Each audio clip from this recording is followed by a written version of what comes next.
بسم الله والصلاة والسلام على رسول الله. مرحبا بكم أخواتي الأعزاء في فيديو جديد ووصفة جديدة. اليوم بإذن الله راح نشارك معكم وصفة لي بسكوي رولي بالشوكولا بذوق الفيريرو روشي. لكن قبل ما نروحوا للوصفة نتمنى أنكم تشاركوا في قناتي وتفعلوا الجرس باش يلحقكم أي جديد مني، وأيضا نتمنى أنكم تشجعوني بلي جيم ولي كومنتير فضلا وليس أمرا. إذا بدون إطالة نروح مباشرة للوصفة.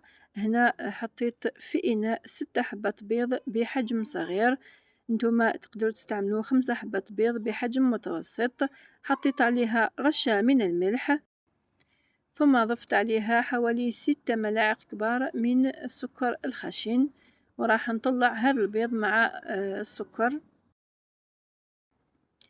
إذا قسنا السكر بالكاس راح يخرج لي هذاك الكاس تاع وليد ناقص أصبع. إذا راح نخفق البيض مع السكر حتى يتغير اللون تاعو إلى الأبيض، ثم نضيف ملعقة صغيرة معمرة مليح من الفانيليا ونواصل الخفق. راح نجيب ربع كاس من الزيت، ما يعادل 6 ملاعق كبار من الزيت، وراح نضيف هذا الزيت إلى الخليط تاعي لكن بالتدريج. راح نواصل دائما الخفق. هنا سأكتفي بهذا القدر من الخفق، وراح نجيب الآن النواشف. راح نبدأ ب2 ملاعق كبار من الكاكاو البني. راح نغربل هذا الكاكاو، راح نغربل كل النواشف باش يجيني البسكويت تاعي مهوي وخفيف. ثم نجيب كاس ممسوح من الفرينة ولا الدقيق الأبيض، راح نغربله أيضا، وراح نضيف حوالي ملعقة صغيرة من خميرة الحلويات. وهكذا بلا غيزين ولا بلا سباتول راح نحاول ندخل هذا النواشف في البيض، لكن بلا ما نحبط الخليط تاعي، هكذا برفق فقط.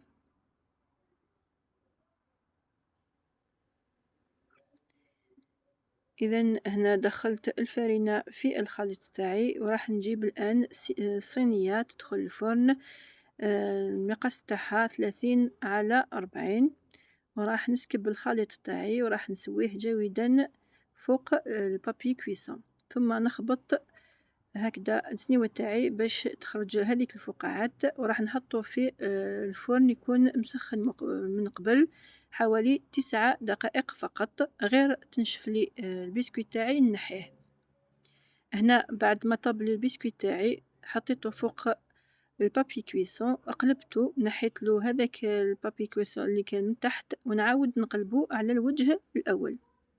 بعد راح نجيب هنا الحليب المركز المحلى بذوق الشوكولا. هنا تقدروا يعني تستغناو عليه ولا تبدلوه بلا كونفيتور ولا بالشوكولا الطلاء ولا بطبقة خفيفة من لا شونتيي، لكم الاختيار. فقط هنا لازم نديرو طبقة تكون رقيقة مليح. ومن بعد راح نقسم لاجينواس تاعي إلى قسمين طوليا بهذا الشكل، وراح نبدأ نرولي. فقط هنا نستعين بهذاك البابي كويسون. بعد راح نجيب أيضا ورقة أخرى من الزبدة ونرولي فيها هذاك نصف البسكوي رولي تاعنا، وراح نعبز عليه جيدا.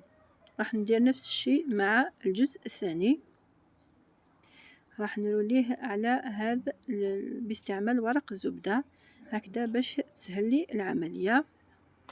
يعني حتى لو تكسر لي راح نحطهم الآن في المجمد وراح يشد روحه. إذا نحطهم في سنيوة وراح نحطهم في المجمد حتى يحكم روحه ونجبدو. راح نقسمه إلى كل يعني حربوش قسمته إلى 5 قطع. إذا ككل تحصلت على 10 ميني بسكوي رولي. نقسم إذا الحربوش الأول، وراح نجيب هنا شوكولاتة الطلاء تاع الوجدان بذوق البندق اللي تجي فيها هذا الحبيبة تاع البندق. راح تضيف لون ولا شكل جميل للبسكويت تاعي وذوق يجي بنين. ضفت عليها يعني قطرة من القهوة حتى فقط باش نخفف من القهوة متاعها، ونبدأ نقلاصي لي بسكوي رولي. إذا راح نقلاصيهم كامل، نكمل الكمية كامل ونخليهم ينشفوا. وهذا هو الميني بسكوي رولي تاعنا بذوق الشوكولا والبندق. صدقوني جاء ما شاء الله، القوت تاعو تقول هذوك اللي تباعوا برا. وهذا الكمية خرجت لي كما قلت لكم 10 حبات من لي ميني بسكوي رولي. وصلنا إذا إلى ختام هذا الفيديو. نتمنى أنه الوصفة نالت إعجابكم. بقى لي غير نقول لكم إلى اللقاء في وصفة أخرى. سلام.